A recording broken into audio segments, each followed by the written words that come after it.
Well, this happened. Hello all of the YouTubers, or at least entitled parents. This is a story I had a couple of weeks ago, so I thought I'd share it for context. I was born with a misshaped meniscus disc, cartilage inside your knee, and caused my knee to lock up and I couldn't move it, so had to get surgery to get my right knee fixed, and was told I couldn't put much pressure on it to make sure nothing returned to its original state. So I had a wheelchair and was at McDonald's getting some cheap food cause I was in the area and hungry.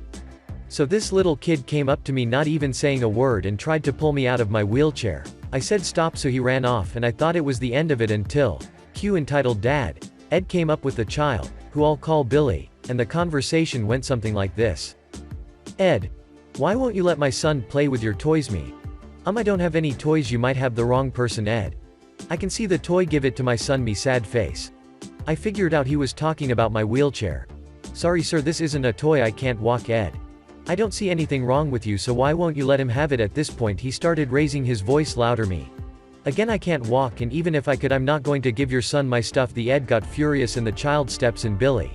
I want the toy, Daddy, and I want it now. The Ed then tried to pull me out of my chair, demanding that I give it to his son. Me. Can you just leave? I'm not going to give you or your son my wheelchair now. Leave me alone. Ed. You're just being a selfish bitch. You don't need the wheelchair. You can walk perfectly fine. You're just being lazy. At this point someone hears and comes over to defend me, and eventually he leaves. So I get my food and leave. The moral of the story: don't get McDonald's in a wheelchair, but hey, that's just a theory, a good theory. Thanks for reading. Small story about you entitled Mother. So I was born with autism and a lot of other issues. I have Asperger's syndrome, which is on the spectrum, and intermittent explosive disorder, which causes me to lash out and get violent. If you know me IRL, you'd know I'd never hurt a fly. If I got mad at someone, it was because they were hurting me to my limit, but I'm one of the nicest people in the world according to my friends. I also have added depression and anxiety. Many don't know, but my sister is in touch with a psychic friend who told me I was something called an indigo child. Look it up, it's interesting. My mother herself didn't live the best childhood. She had 8 siblings and an abusive alcoholic father. I believe that past led her to be entitled.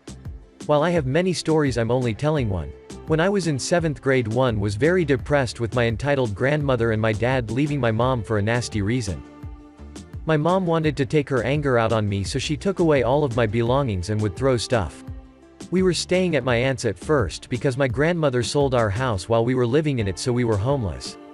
I'm an artist, and the year before I won a $100 reward from a drawing. I spent that along with saved up birthday money on a digital tablet. My mother had an iPad, gifted by my oldest half-sister. One time she decided to take it away for reasons I won't get into. Let's just say I didn't do anything wrong, which I really didn't.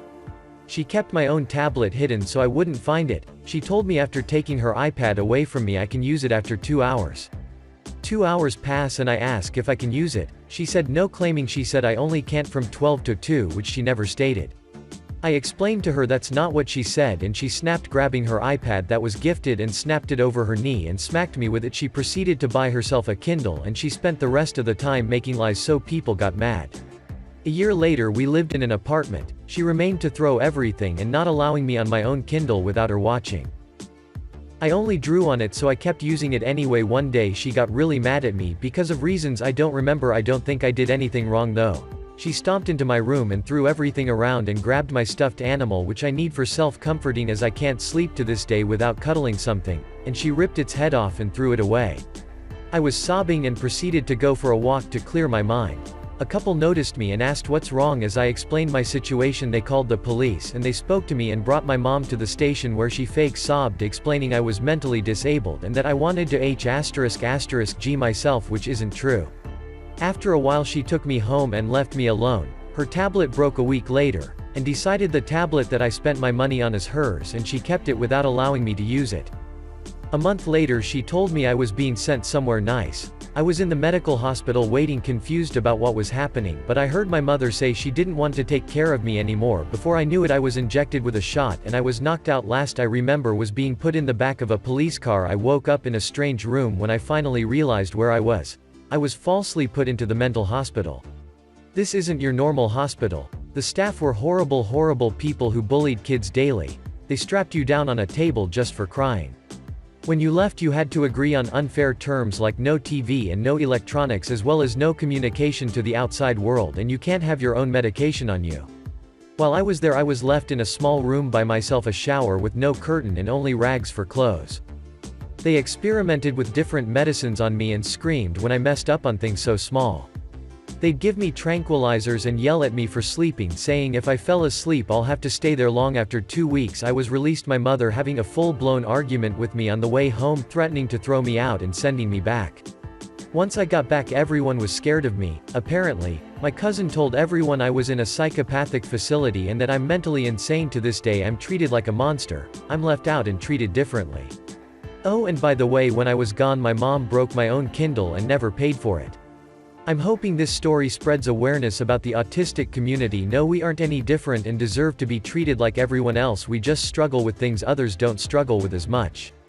I have more stories I may share, and I always share stories that teach you in the end, so allow my words to teach you. AITA for telling my fiancée she's either with me or against me in this conflict.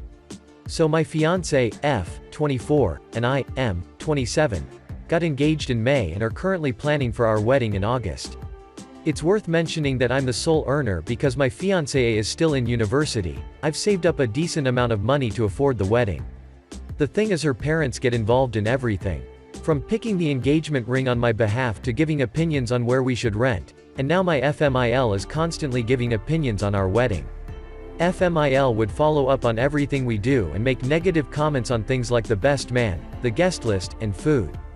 She told my fiancé she didn't like who I picked to be my best man and wanted me to replace him after a big argument, but I said no. Though my fiancé said we should have just done it.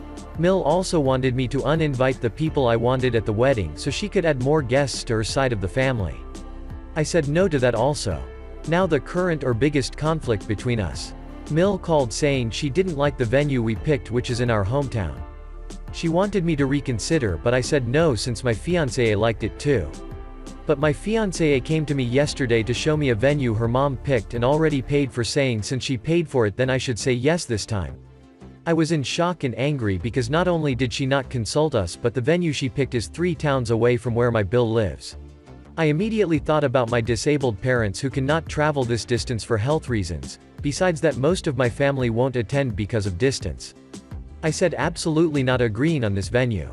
My fiancée said she disagreed with me and I had no right to complain because her mom and dad paid a lot of money for this venue as a wedding gift and we should accept it. I calmly explained why I refused and she kept saying I'm refusing on purpose because I hate her mom and am playing cat and mouse with her. I bluntly said her mom is indeed making this a game and told my fiancée she's either with me or against on this issue. She either backs me up or there won't be any more wedding planning. She got upset and started crying, asking what she's going to tell her mom and why I was making her choose between me and her parents, but I just feel like she's refusing to see why I don't want this specific venue. So what if her brother lives there? I have never been to that town, so having the wedding just cause her mom paid for the venue is not okay.